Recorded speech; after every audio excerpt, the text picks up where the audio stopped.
Tentara Ukraina memiliki satu taktik baru dalam menggempur posisi pasukan Rusia.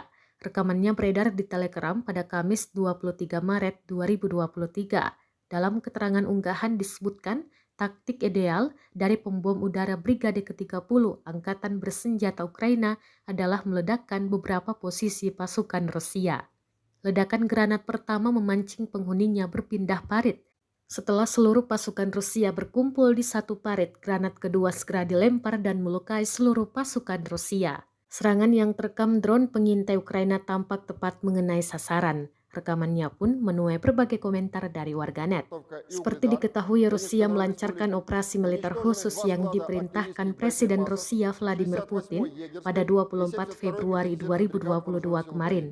Hingga saat ini, Jumat 24 Maret 2023, perang sudah memasuki hari ke-394 dan belum menunjukkan tanda-tanda untuk berakhir.